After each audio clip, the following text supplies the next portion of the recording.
Hi, my name is Amanda Stacy.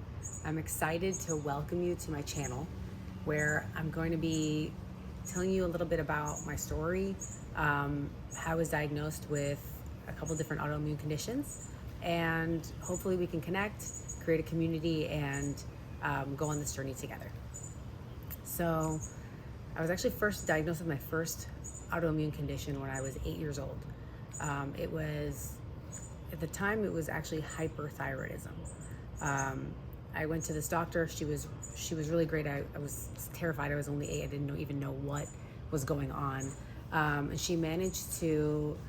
She was giving me medication for a little while, for a couple of years, I guess. I mean, I'm a child. I don't really remember the timeline, but I do remember that she was able to get me off of medication at one point in time, and I was no longer considered being, having the condition anymore. It took a number of years. I want to say, it wasn't until sometime in my 20s when I was re-diagnosed with the thyroid condition, but this time the doctors told me it was Hashimoto's thyroiditis. It was originally in hypothyroid, and then at some point it kind of flipped. If you know about anything about Hashimoto's, it goes back and forth between hypo and hyper. I don't fully understand the conditions of when that happened to me, like when the flip happened. But since then, I've been on medication. I was on Synthroid for a while, and then I had like all of the symptoms, and it just wasn't working for me anymore. And so I asked my doctor about Armour Thyroid. Funny enough, when I asked my doctor about Armour, he was really reluctant, and it was more so of me telling him to write the script versus him wanting to write me the script. But that's been working for me ever since. It's been, I'm in my 30s now, so it's been a good 10 years or so. So during that time frame, I was also competing at a professional level in what we call bikini competitions. It's actually the IFBB, which is a International Federation of Bodybuilding. And during that time frame, just as I was looking to retire from competitions, I started to get some like little aches in my fingers, mostly in my knuckles. I noticed it mostly when I would like open up my purse and stick my hand inside, or go to use scissors, or opening a jar. It was kind of like a weakness and a tenderness, like any little, even like that would hurt really bad, and I didn't know why. This went on for maybe like 8-9 months, probably closer to about a year, just not knowing why. I was so tired, irritable, heavy brain fog. And then it wasn't until I was on a vacation with my best friend in the Bahamas. She took me on a company trip of hers, and we were eating the local food. At that point in time, I was just eating whatever. We had some cocktails, and we went back to our hotel room and went to bed. In the middle of the night, I woke up and my hand was double the size, and I couldn't move it. It was stiff like this. So she got up, she grabbed some ice, and we were just Googling. Like, she hopped on her phone and she was like, I think this like reminds me of like gout symptoms. So she was like Googling furiously, and she's in the medical industry. So she was like, this sounds like this. I'm going to recommend a doctor. So she recommended a doctor for me. I went to that doctor as soon as we got back to the United States, and they ran labs. At first they thought that maybe I had lupus, because I had some of the same symptoms. And then I was formally diagnosed with rheumatoid arthritis. The first set of before the medications, I was in shock. I was just in complete shock because I was in my early 30s, and super active, somebody who was coming from health and fitness and just young. I was like, how is this even possible to have what I considered at the time an old person disease, right? And so I didn't know what to do. I had no support. I didn't know anybody else who had rheumatoid arthritis. So it was really lonely. It felt lonely at the time.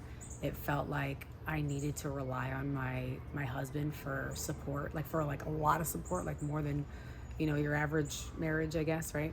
Like I needed help opening stuff, like I just mentioned. I felt really like I had lost my independence. So I went to the doctor. I was crying, right? And she was like, okay, well, this is like the medications that we offer. She was really compassionate. She was really sweet, but she didn't have rheumatoid arthritis, right? So like the doctors can help, but it's like they don't really know what you're going through because they're not going through it. So I took her medical advice, and she gave me a couple of different medications, class types of medications. And I really wanted to try the the least aggressive method possible. And I wanted to try as natural as possible first. So I did that. The first medication that I took was like an oral tablet. But it had side effects. The side effects were like your eye. Yeah, I had to check my eyes every 6 months because there was some type of retina issue. I don't know that the medication could supposedly cause. Nothing happened. I was fine, but I ended up getting, what's the word I'm looking for? The medication. They say that the medication fails you at some point. So I got used to the medication, and from what I understand, it creates like a antibody against it. So I had to change it, and then that's when I started on my first injectable, which was Humira. Humira worked for a little bit of time. I can't remember fully. I have journals.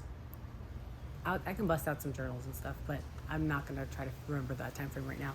But I was making sure that I was journaling and keeping track of like when I would start medications, etc. But anyways, long story short, I ended up failing a couple different injectables that I've been on. And then at some point I got really frustrated, and I started reading this book from Dr. Terry Walsh. I came across her on Tom Bilyeu's YouTube channel because he was interviewing her. And so I bought the book immediately, and she has MS.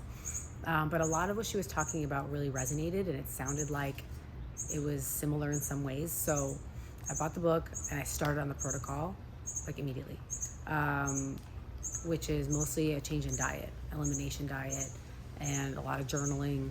And that really helped me a lot. It really, really helped me a lot.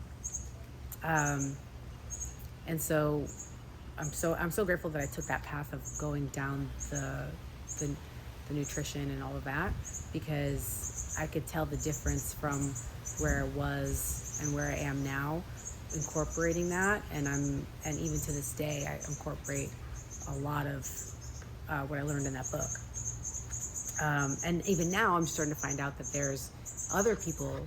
I mean, now it's been, oh my gosh, it's been 7-8 years. Now I'm starting to see other people talk about nutrition and lifestyle things to implement that have worked for others. And I feel like I'm kind of like, I don't feel like I'm just starting the journey, but I'm into it, and it seems like there's proof on the other side. So I wanted to create this channel just to talk a little bit more with you and create a community and see if we can support each other in some way. This video, the whole purpose of this video was just a little bit of an introduction to where I came from and where I'm at now. But I look forward to coming back on here again and sharing a little bit more, maybe going into a little bit more depth of some of the actual modalities that I've introduced, what's worked for me, what maybe hasn't worked for me, and we'll just have a conversation. So until then, I'll see you next time.